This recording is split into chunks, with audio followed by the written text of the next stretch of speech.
Olá, bom dia. Está começando mais uma edição do Acontece Agora com as principais notícias do Brasil e do mundo. Agora são 11 horas da manhã, pelo horário de Brasília. Vamos aos destaques de hoje. O Brasil recusou a ajuda do G7 para combater os incêndios na Amazônia. Os países membros do grupo haviam anunciado um fundo de 20 milhões de dólares para combater as queimadas. E o presidente Jair Bolsonaro está reunido nesta manhã com governadores de estados para discutir ações de combate às chamas. Agora há pouco, ele disse que o presidente da França terá de retirar insultos contra ele e contra o Brasil antes de considerar aceitar a ajuda. O Brasil recusou a ajuda dos países do G7 para combater os incêndios na Amazônia. A informação é do ministro-chefe da Casa Civil, Onyx Lorenzoni, que aconselhou o presidente francês Emmanuel Macron a cuidar de sua casa e de suas colônias. Ele afirmou ao portal de notícias G1 que os recursos podem ser mais relevantes para reflorestar a Europa. Lorenzoni se referia ao fundo de 20 milhões de dólares para os países amazônicos anunciado por Macron durante a cúpula do G7 em Biarritz. O ministro destacou ainda que o Brasil pode ensinar a qualquer nação como proteger matas nativas. Durante o dia, o presidente Jair Bolsonaro havia questionado as intenções de Macron sobre a Amazônia. Pelo menos 1.000 novos focos de incêndio foram declarados nas últimas horas. Enquanto isso, aviões do Exército Brasileiro atravessaram na segunda-feira as grandes áreas afetadas para tentar conter as chamas que mobilizaram a atenção dos líderes do G7. Até domingo, 80.626 focos de incêndio foram registrados em todo o Brasil. Foram 1.113 novos focos em relação ao relatório de sábado, segundo dados do Instituto Nacional de Pesquisas Espaciais.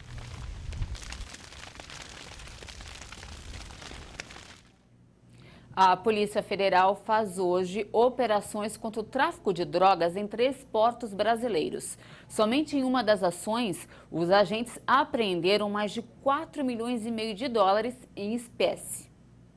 Nas operações, a PF mira criminosos que usam terminais de Itajaí, em Santa Catarina, Paranaguá, no Paraná, e de Santos, em São Paulo, para despachar os entorpecentes para diferentes partes do mundo. De acordo com informações da Polícia Federal, as organizações criminosas investigadas atuavam inserindo toneladas de drogas em contêineres embarcados nos portos, usando empresas de fachada, com atuação na logística portuária.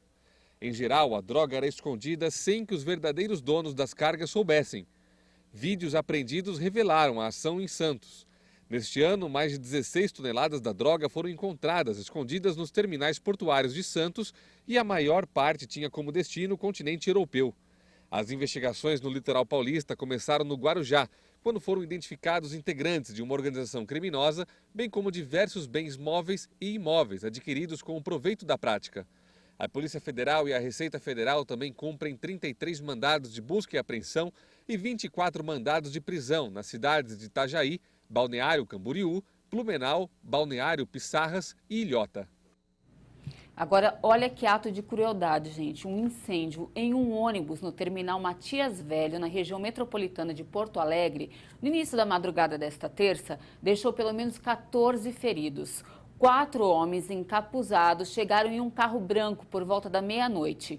Um deles entrou no ônibus, retirou apenas o motorista e jogou gasolina no corredor.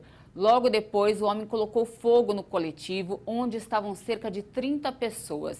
Entre os feridos estão um idoso e uma gestante que foram internados em estado grave. Os criminosos fugiram e ninguém foi preso.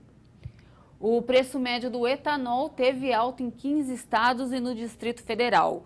Goiás registrou a maior alta semanal, superior a 7,5%. De acordo com a Agência Nacional do Petróleo, na média dos postos brasileiros, a alta foi pouco maior a 1,10% na última semana. O preço do litro chegou a R$ 2,85. Em São Paulo, que é o principal estado produtor e tem o maior número de consumidores, a alta foi de 0,72% e o litro passou a custar em média R$ 2,64. Já em Goiás, onde foi a maior alta do país, houve um avanço de 7% no preço do biocombustível. A ANP disse que houve baixa em 9 estados e que não houve avaliação no Amapá. No destaque internacional, a nave Soyuz conseguiu atracar com sucesso na Estação Espacial Internacional nesta terça-feira, com um robô humanoide a bordo. Uma tentativa no final de semana não tinha dado certo. A nave Soyuz com o robô humanoide Fedor a bordo atracou com sucesso nesta terça-feira na Estação Espacial Internacional. Uma primeira tentativa fracassou no final de semana. As informações são da agência espacial russa Roscosmos. No Twitter, o robô pediu desculpas pelo atraso e afirmou que já está pronto para o trabalho. Fedor, que leva o número de identificação Skybot F-850, havia partido na quinta-feira do cosmódromo de Baikonur, no Cazaquistão. O robô mede 1,80 m e pesa 160 quilos. Capaz de imitar os movimentos humanos, Fedor terá como missão ajudar os astronautas em suas tarefas, mas não poderá se movimentar livremente pela estação. O humanoide tem contas nas redes sociais Instagram e Twitter, onde divulga informações sobre sua vida diária e suas proezas, como aprender a abrir uma garrafa de água. Para encerrar, um dos principais assuntos do noticiário nacional e também internacional é o que está acontecendo na Amazônia, todo mundo sabe. O mundo também acompanha uma disputa comercial entre a China e os Estados Unidos. Você vai ver agora como tudo isso afeta os investimentos em produtos do agronegócio. Vamos conferir na reportagem. A balança comercial do Brasil teve um saldo positivo de 700 milhões de dólares na terceira semana de agosto. Foi um reflexo da guerra comercial entre a China e os Estados Unidos. Os chineses deixaram de comprar soja dos americanos e os preços no mercado internacional subiram 10%. Quando os chineses foram às compras, encontraram os grãos no Brasil, que colheu uma super safra. O fato comprova mais uma vez a importância dos produtos básicos ou primários para a economia brasileira. Eles representam mais de 60% do valor das exportações. É muito difícil você, no seu dia a dia, não ter contato exatamente com algum setor, alguma coisa do agronegócio. Seja no momento que você veste sua roupa, né? Seja no momento que você toma seu café, tem o seu almoço, seja no momento que você abastece seu carro, né? Seja com etanol, seja com o biodiesel que está também misturado no diesel. Então, assim, no dia a dia você está em contato, a gente está em contato assim, frequente com algum setor, alguma área que foi gerada pelo agronegócio. Uma das dúvidas que surge sobre o assunto neste momento é provocada pelas queimadas na Amazônia.